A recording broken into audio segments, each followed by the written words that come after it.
बोलिए। लिए हाँ, मैं तर्क करने के लिए नहीं, मुझे कुछ मतलब मेरा जो कुछ अंडरस्टैंडिंग है वो थोड़ा सा आप बताइएगा, ठीक है? तो पहले ना मैं भी जैसे ये मंदिर वगैरह जाता था, आर्कियोलॉजिकल साइट्स वगैरह, तो मुझे लगता था ये मतलब कुछ गड़बड़ है, ठीक है? तो आपका कल मैंने कम से कम 10-12 वीडियो मैंने कंटिन्यूअसली देखा, तो फिर मैं कन्विंस हुआ, ठीक है, कि कुछ तो गड़बड़ था। वो तो बिल्कुल सही है, आपने जो बोला वो एकदम फैक्ट है, ऐसा ही हुआ है। अभी फिर एक बात मैं पूछता हूँ, आपने कभी इसका जो भी हम लोग का जो महाभारत वगैरह का या मतलब ग्रंथ का जो भी कैरेक्टर्स वगैरह है या स्टोरी लाइन है, ये कहीं ना कहीं मुझे लगता है जो ग्रीक आपका लिटरेचर है ना, ग्रीक माइथोलॉजी, वहां से भी कॉपी किया गया है। ओके, इसका बारे में आपने रिसर्च किया है? और मेरा दूसरा एक अंडरस्टैंडिंग है, इंडिया में इंडस वैली सिविलाइजेशन साइट्स को छोड़ के जितना भी आर्कियोलॉजिकल साइट्स है ना, सब आपको अलेक्जेंडर के बाद का मिलेगा। ओके, उससे पहले कुछ नहीं है, कहीं कुछ नहीं दिखेगा आपको। अलेक्जेंडर प्रोबेबली इंडियन सब कॉन्टिनेंट में आपका 325 बीसी के आसपास घुसे थे, ठीक है? शायद वो तुर्की होके नॉर्दर्न सीरिया होके ऐसे करके हमारा इंडियन सब कॉन्टिनेंट में घुसे थे। तो साथ में वहां का भी कोई मतलब इस टाइप का रिसर्चर वगैरह जो अरामिक वगैरह में, उस समय वहाँ अरामिक लैंग्वेज चलता था, स्क्रिप्ट, ठीक है, वो साथ में आया, वही थोड़ा डेवलप हुआ। पहले जो ग्रेको बैक्ट्रिया आपका गंधारा वाला जगह है, वहां पे खारोस्ती में आपको इंस्क्रिप्शन मिलेगा, ठीक है? फिर धीरे धीरे जैसे इंडिया का मतलब ईस्टर्न की तरफ घुसा, ब्राह्मी में डेवलप हुआ, ठीक है? जितना भी आपका ब्राह्मी वाला बुद्धिस्ट आर्टिफैक्ट्स या आर्कियोलॉजिकल साइट मिलेगा, everything will be after 325 BC. उसके बाद हो सकता है फिर साउथ में प्रोग्रेस किया होगा। तो इसके बारे में आपने कोई रिसर्च किया है? मैंने जो बोला, और ब्राह्मी से ही सारा स्क्रिप्ट इंडियन का जो है, इंडिया इंडिया का कोई भी लैंग्वेज का हो, वही से ही डिराइव हुआ है। देखें हेमंता गोगोई जी, हाँ।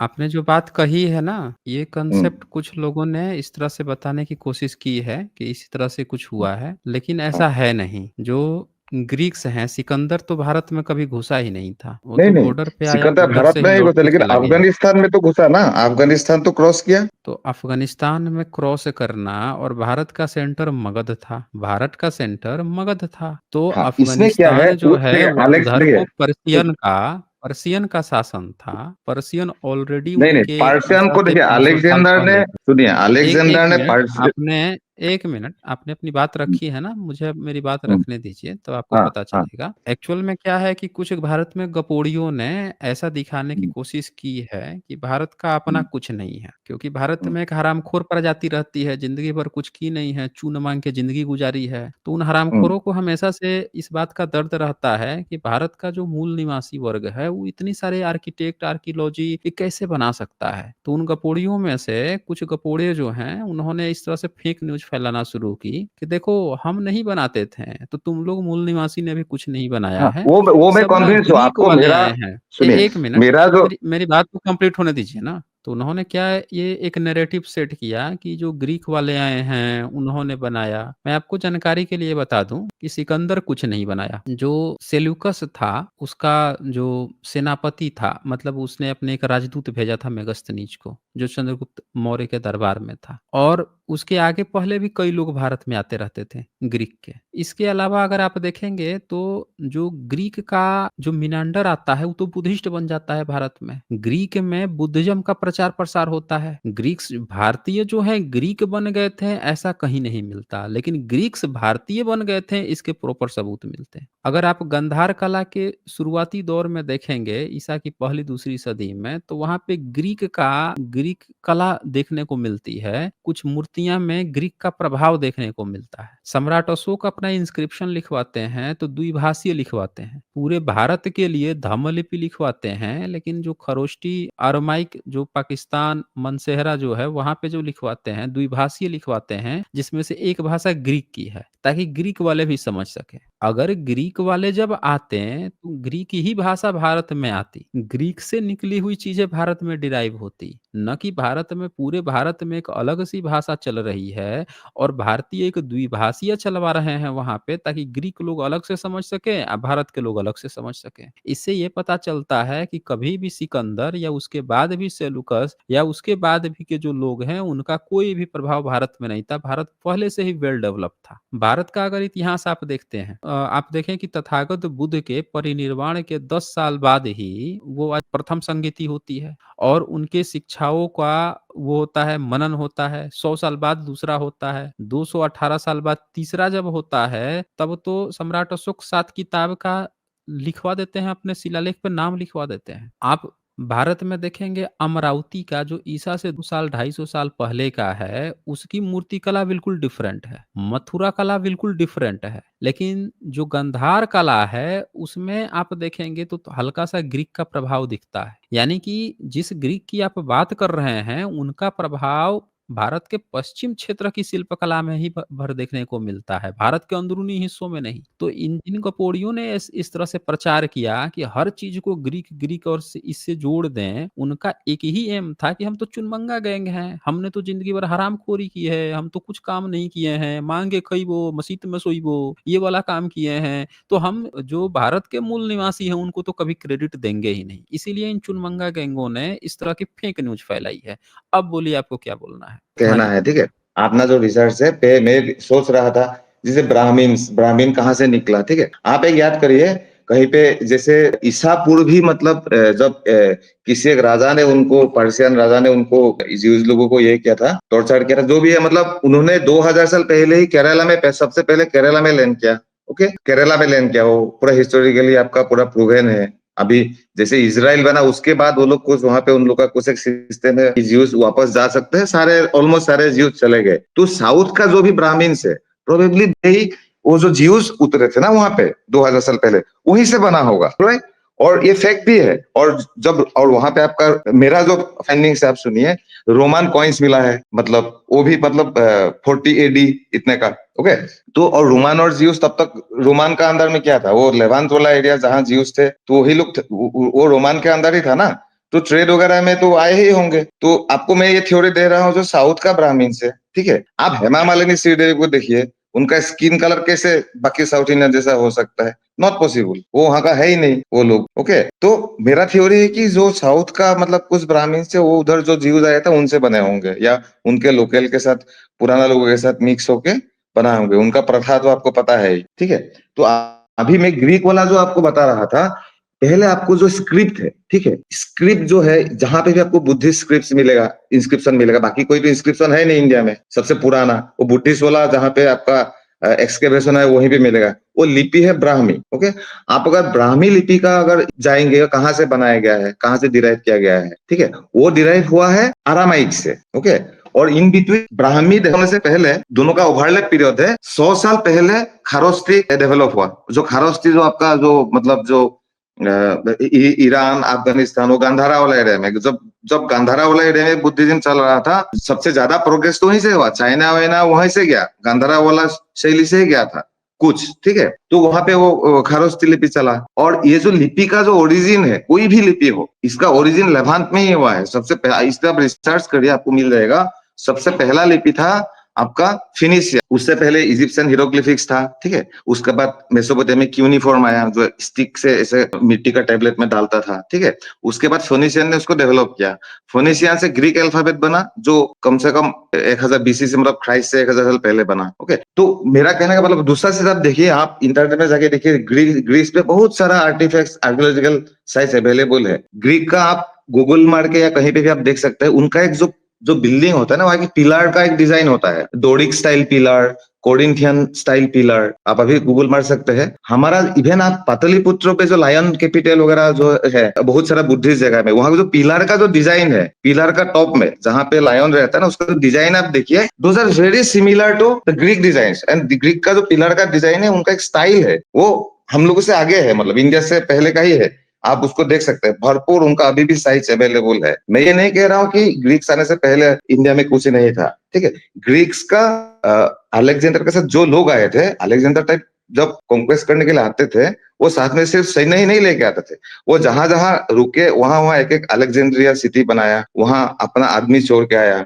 ठीक है? तो वो इंटरेक्शन हेमंतक आप हो अगर गई, सुनेंगे, आप अगर सुने, एक मिनट, आप अगर हेमंतक कहीं हो गई। हिस्ट्री में लिखा हुआ है, चंद्रगुप्त मौर्य के हेमंतक साथ हो तो गई। जब अलेक्जेंडर का आर्मी आया था, इंटरेक्शन भी हुआ था दोनों का, दूध दूध भेज के कि भाई लड़ाई ना करे। हेमंतक हो गई। हाँ हाँ। सुन रहे हैं मेरी बात? हाँ बोलिए। आप एक तरफ़ा ना ख़्याली पुलाव पका लिए हैं और क्या किए हैं, आप ना खिचड़ी टाँग दिए हैं बहुत ऊँचा आसमान में और नीचे हम्म। लगा दिए हैं आग, जो उसकी ना धुआँ भी नहीं पहुँच पा रहा है खिचड़ी तक। पकेगा कैसे आपकी खिचड़ी? तो आप आप सुन बोलिए, ही नहीं रहे मेरी बात को। चंद्रगुप्त मन को मौर्य का खुला नाम सुने रखिए, सिर्फ हैं? एक तरफा मत देखिए। मैं बोल ही तो हाँ रहा हूँ। चंद्रगुप्त हाँ, सुना मौर्य है, जो हैं, सुना है। नाम सुने हैं हाँ चंद्रगुप्त मौर्य का? हाँ, सुना है। उनके दरबार में ग्रीक का एक हम्म, राजदूत आया था, मेगास्थनीज 12 हाँ साल रहा था। नाम सुने हैं? हाँ, उसने किताबें लिखा है, ठीक है। हाँ, किताब लिखा था। क्या लिखा हाँ, था उसने? इंडिका। कि मौर्यंस के हम्म जो महल हम्म थे, हम्म उसकी हम्म, तुलना किससे हाँ किया था? दुनिया के सर्वश्रेष्ठ महलों में। बोला था कि पर्सिया का एक बोटन और 3-4 जगहों का नाम लिया था, जो दुनिया में अगर उन्होंने भारत नहीं घूमा है, तो वो लोग उन्हीं को समझेंगे कि वो सबसे बड़े महल हैं। उसने चंद्रगुप्त के महलों की तुलना की थी कि वो सब कहीं नहीं ठहरते जिसको दुनिया का सबसे सर्वश्रेष्ठ महल कहा जाता है। उसने बोला कि भारत में ताले नहीं लगते हैं, सोने की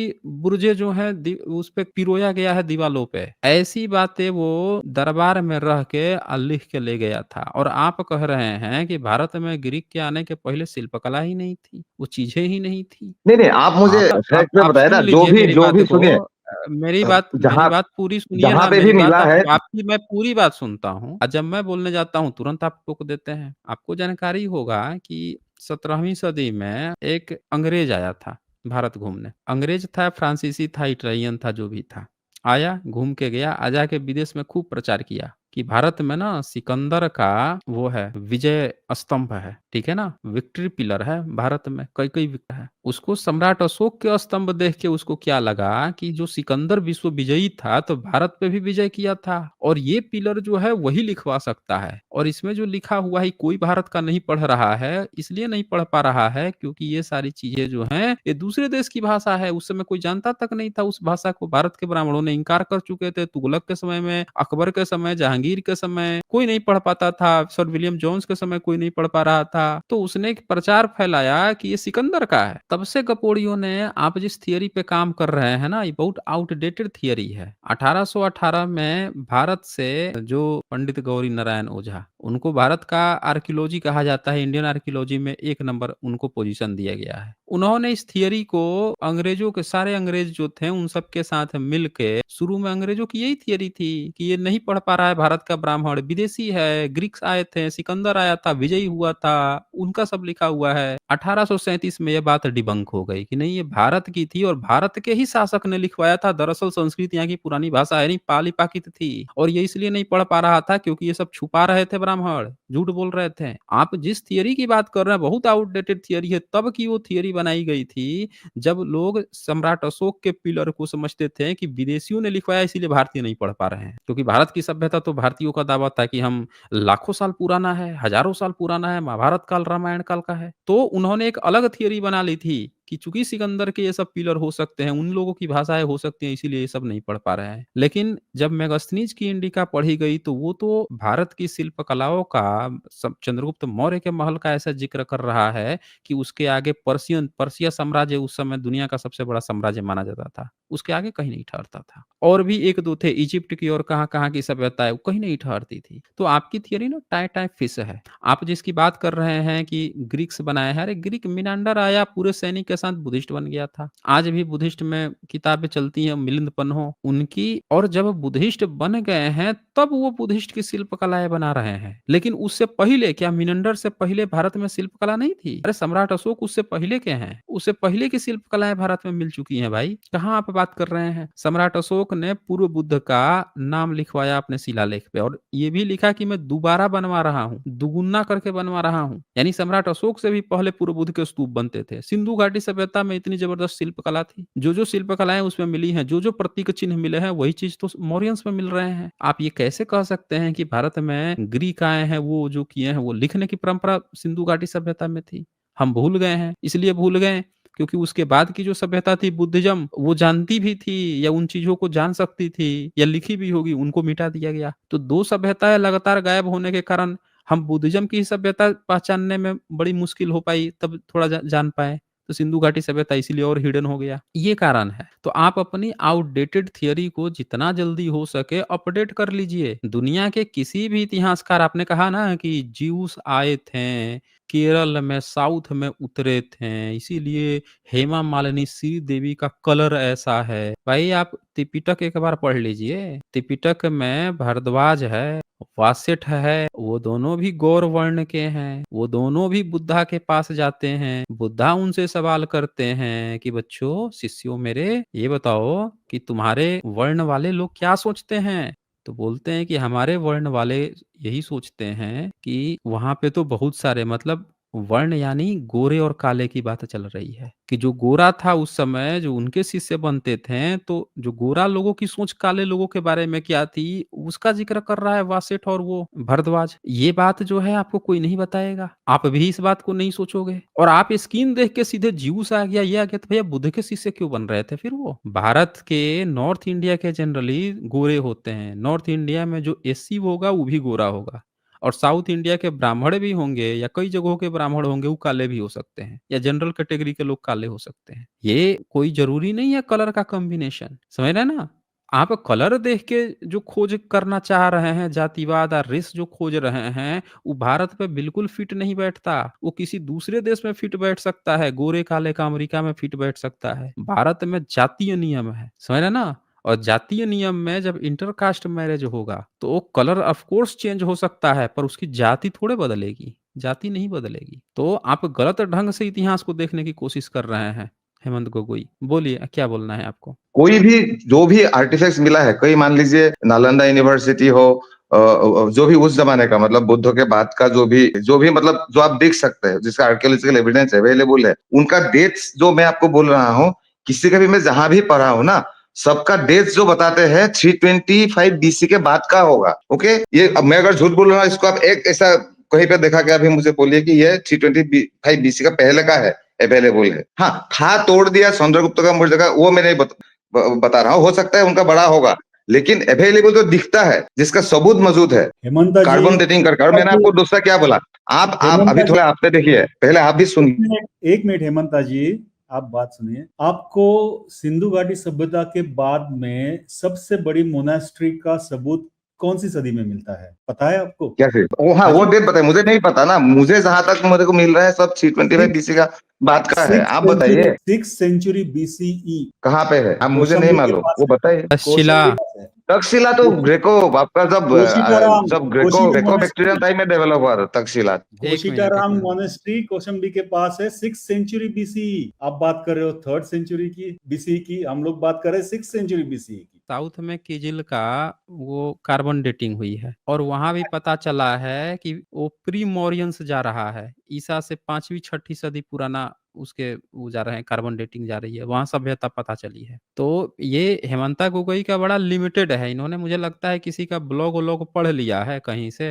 और वही ब्लॉग को लेकर ये आगे बढ़ाने की कोशिश कर रहे हैं। आप देखें हेमंता गोगोई, आप बिल्कुल गलत पैटर्न पे हैं। आपको लग रहा है कि 3 TBC से आपको पहले का कुछ नहीं मिला, तो 320 बीसी से पहले आपको मिला किसका है? क्या आपने गोतिहवा में जो एक्सकवेशन हुआ उसको पढ़ा? क्या वो तो 800 बीसी का आ रहा है पूर्व बुद्ध का सबूत। पूर्व बुद्ध का सबूत उससे पहले का आ रहा है। तो इस हिसाब से तो आपको अगर ध्यान से देखिएगा तो जो वो है इस्लाम को देखिए तो मुहम्मद तो 500-600 बीसी में 600 एडी में आया कॉमन एरा में, लेकिन उससे पहले मौजूद था ना वहां पे काबा, किसी और का था। तो भारत में भी अगर आप ध्यान से देखेंगे तो भारत में सभ्यताएं ऑलरेडी मौजूद थी ना, सिंधु घाटी सभ्यता है, सिंधु घाटी सभ्यता के बाद से भी जो चीजें चल रही हैं वो सारे सबूत तो मिल ही रहे हैं। 800 बीसी का मिल रहा है, 600 बीसी का मिल रहा है। हाँ, पहले के थोड़े कम मिल रहे हैं क्योंकि उस समय आप देखेंगे तो ज्यादा लोगों का जो पैटर्न है वो सम्राट अशोक के समय डेवलप होता है। सम्राट अशोक के समय आप देखेंगे कि वो सबसे बड़ा एक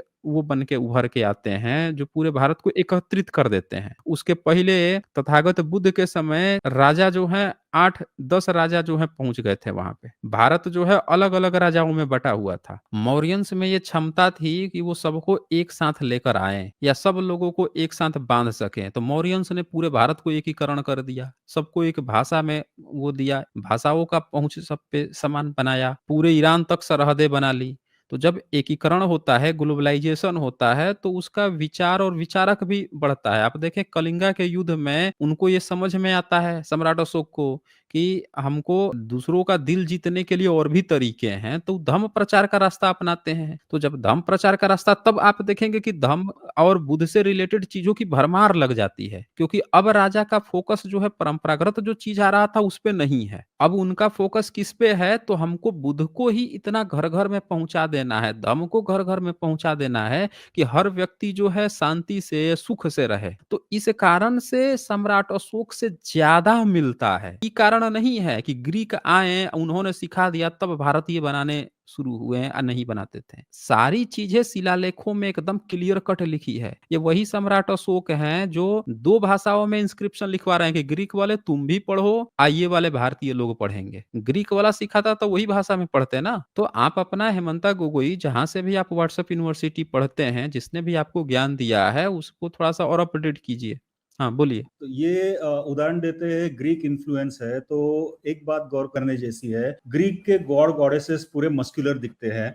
हमारे यहाँ कोई भी सो कॉल्ड गॉड गॉडेसेस या कितनी भी मूर्तियां कौन सी भी रहने दीजिए, वो मस्कुलर नहीं दिखाई दी जाती। दूसरा, आप बोलते हो वो कॉलम्स और कैपिटल्स वगैरह सब ग्रीक से इन्फ्लुएंस्ड है, नहीं। हमारे यहाँ पे लोटस कैपिटल्स रहते हैं जो बुद्धिज्म से इंस्पायर्ड है। वहां पे ग्रीक इन्फ्लुएंस बिल्कुल नहीं है। ये इंडिजिनियस हम लोगों का इंडिक आर्किटेक्चर है जो डिस्टिंक्टली अलग है। तो आप ग्रीक और रोमन इन्फ्लुएंस के ऊपर डाल ही नहीं सकते हो जी। एक और बात है ना कि ये इंद्र को अपने अलग ढंग से ये दिखाने की कोशिश करते हैं कि ये ग्रीक का कोई गॉड था, जबकि अगर ध्यान से देखा जाए तो जो इंद्र है वो बुद्धिज्म में बहुत पहले से है। पूर्व बुद्ध की भी सभ्यता में इंद्र का जिक्र आता है, पूरे जातकों में जिक्र आता है, और ये सब तो तथागत बुद्ध के समय की ही चीजें हैं जहाँ पे ब्रह्मा और इंद्र का। लेकिन आप जब कंपेयर करोगे तो इनका कंपेयर किससे करते हो कि भाई ग्रीक से कोई है, ठीक है ना। तो आप कंपेयर करते हो, लेकिन ग्रीक तो आया है बाद में ना, तथागत बुद्ध के बहुत बाद में आया है भाई वो। लेकिन ये चीजें तो बुद्ध के समय में ऑलरेडी थी, तो इसीलिए आपका कंपेयर ही गलत डायरेक्शन में है। और आप अपने को अपडेट कीजिए हेमंता गोगोई, आप फिर आइएगा। चलिए, अधूरी जानकारी व्हाट्सएप जानकारी पढ़ के और आप जो है होगा ऐसे नहीं होता ना। इतने सारे इतिहासकार हैं, आपके पक्ष पर अगर कोई इतिहासकार स्ट्रांगली खड़ा है तो उसका रेफरेंस लेके आ जाइए। केवल होगा हुआ होगा इससे कुछ नहीं होता, आपको सबूत के साथ बताना होता है।